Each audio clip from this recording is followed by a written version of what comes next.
जंगल की हवा में कुछ आवाजें ऐसी होती हैं जो सिर्फ कानों को ही नहीं, दिमाग को भी झकझोर देती हैं।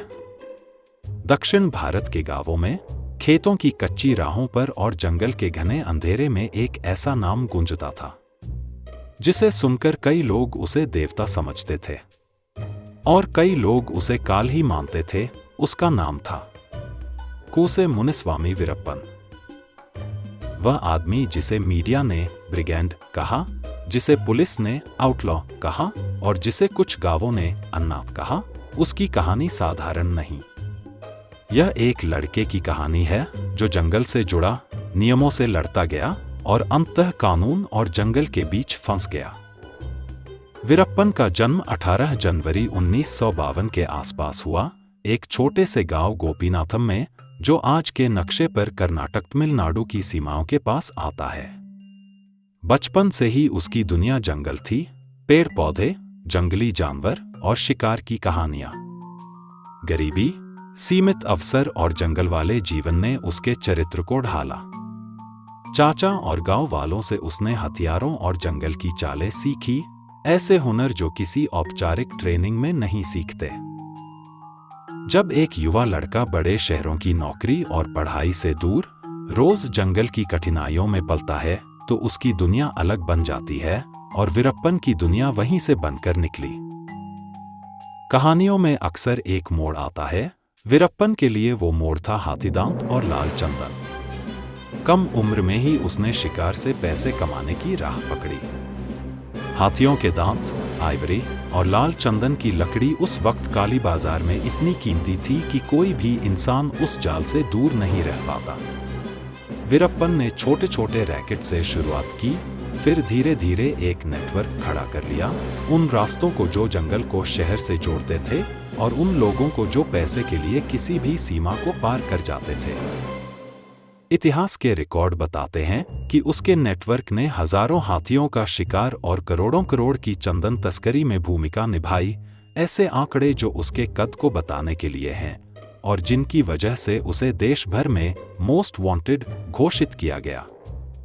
लेकिन सिर्फ काफी कमियों और लालच की कहानी ही नहीं, उसका गिरोह एक विशेष तरह का सामाजिक संतुलन भी लेकर आया। कुछ पैसे गांव के लोगों पर खर्च होते, शादी में मदद, इलाज में मदद। इसलिए कुछ गांव वाले उसे एक तरह का रक्षक समझने लगे। यह विरोधाभास उसकी कहानी का सबसे पेचीदा हिस्सा बन गया। वीरप्पन सिर्फ हिंसक नहीं था, वह जंगल की सच्ची समझ रखने वाला व्यक्ति था। उसने जंगल की छोटी छोटी राहों, नदियों के मोड़ों और स्थानीय आदिवासी जड़ों का उपयोग किया, ऐसी जगह जहां बड़े फोर्स की पहुंच मुश्किल थी। वह छोटे छोटे शिविर बनाकर छिप जाता, सप्लाई रूट रखता और स्थानीय सपोर्ट से अपनी सुरक्षा सुनिश्चित करता। समय के साथ उसकी टैक्टिक्स और भी परिष्कृत हुई, इंफॉर्मेशन नेटवर्क्स, ब्राइबरी और समटाइम्स ब्रूट फोर्स, तीनों का मिश्रण। उसकी चालबाजी ने कई बड़ी पुलिस कार्रवाइयों को बेअसर कर दिया। यही वजह थी कि सरकारें सालों तक उसे पकड़ नहीं पाईं। वह समूह जो कभी छोटे मोटे अपराध के साथ शुरू हुआ था, धीरे धीरे एक ऐसी शक्ति बन गया जिसने 3 राज्यों कर्नाटक, तमिलनाडु, केरला के जंगलों की रौनक और उस क्षेत्र की तस्करी को बदल दिया। वीरप्पन का नाम जब सचमुच खबरों में छा गया तो उसने केवल चंदन और हाथियों का धंधा नहीं किया, उसने बड़े बड़े लोगों को उठाकर चीजों को उलट दिया। 2000 में डॉक्टर राजकुमार का किडनैपिंग इसका सबसे बड़ा उदाहरण है। एक बड़े सितारे का अपहरण पूरे क्षेत्र में भूचाल लेकर आया, राजनीतिक दबाव, जनमानस का गुस्सा और मीडिया का दबदबा। राजकुमार को लगभग 108 दिनों तक जंगल में रखा गया। उसकी और रिहाई के बीच जो बातचीत और रहस्य थे, वे आज भी पूरी तरह उघाड़े नहीं गए। कुछ रिपोर्ट कहती हैं कि भारी भुगतान और मध्यस्थों की भूमिका रही, बाकी अंधेरे बहुत गहरे रहे। इस घटना ने वीरप्पन को सिर्फ एक अपराधी नहीं, एक ऐतिहासिक किरदार बना दिया, किसी के लिए खौफनाक, किसी के लिए जिज्ञासु।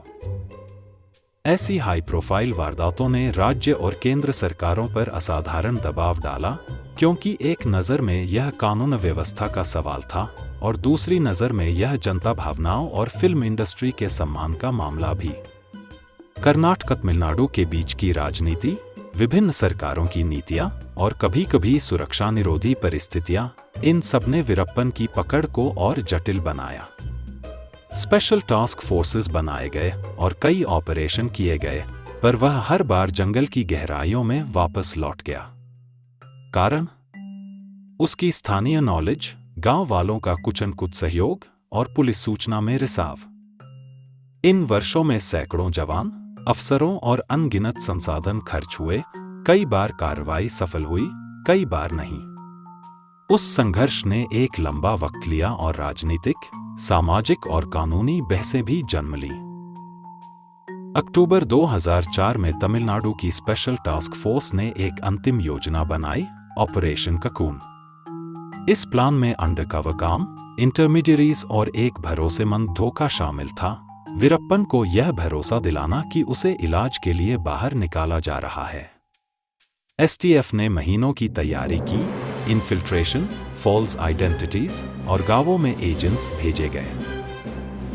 18 अक्टूबर 2004 की रात को एक ऐसे ही नकली एम्बुलेंस के जरिए वीरप्पन और उसके कुछ साथियों को बाहर निकाला गया। एसटीएफ के मुताबिक रास्ते में मुठभेड़ हुई और वीरप्पन समेत कई लोगों की मौत हो गई। कुछ लोगों ने इसे निर्णायक माना। कई लोग आज भी पूछते हैं, क्या यह एनकाउंटर सही था या नहीं, यानी फेक एनकाउंटर का सवाल अभी भी दर्शनीय बहस में है। ऑपरेशन का निष्कर्ष और विवाद दोनों इतिहास में दर्ज हैं। उसकी मौत के बाद भी सवाल रुके नहीं। कुछ लोगों ने उसे कानून के बावजूद एक बागी और गरीब रक्षक माना। कुछ ने कहा कि कोई भी बहाना हिंसा और हत्या को सही नहीं ठहरा सकता। वृत्तांत, किताबें, फिल्में और डॉक्यू सीरीज बनी। किसी ने उसे नायाब नायक दिखाया, किसी ने कड़ी आलोचना की। नेटफ्लिक्स और कई फिल्म निर्माताओं ने इस जटिल चरित्र को छुआ और हर बार कहानी के कुछ नए पहलू उभरते रहे। आज भी गोपीनाथम और आसपास के क्षेत्र में लोग उस युग की कहानियां सुनाते हैं। कुछ बच्चे उसके कारनामों को सुन सुनकर बड़े होते हैं, कुछ समाज उसे एक चेतावनी मानते हैं। इतिहास ने उसे सजा दी, पर किंवदंती उसने खुद बना ली। वीरप्पन की कहानी सिखाती है कि असलियत अक्सर कालिसफेद नहीं होती। एक तरफ एनवायरनमेंटल क्राइम, हाथियों और पेड़ों की जबरदस्त क्षति, और दूसरी तरफ सामाजिक कारण, गरीबी, शासन की कमजोरियां और स्थानीय असंतोष। दोनों पहलुओं को नजरअंदाज करना गलत होगा। अगर हम केवल रोमांच ढूंढते हैं तो हम हिंसा की गलत व्याख्या कर देंगे। अगर हम केवल न्याय की मांग करते हैं तो हम उस जड़ तक नहीं पहुंच पाएंगे जो कई बार अपराध को जन्म देती है। इतिहास की परतें खोलकर देखो, वीरप्पन की कहानी एक चेतावनी है। जब समाज के कुछ हिस्से उपेक्षित हो जाते हैं, जब जंगल और उसके मानव कनेक्शन टूटते हैं, तब ऐसे चरित्र उभरते हैं। कुछ लोग उन्हें नायक मानते हैं, कुछ अपराधी। अंततः जवाब हमारे समाज की नैतिकता पर निर्भर करता है। जंगल की रातें फिर से शांत हैं, पर उस शांति के बीच वीरप्पन की गूंज रहती है। किसी की जिंदगी का सिरा, किसी का डर और कुछ के लिए राज।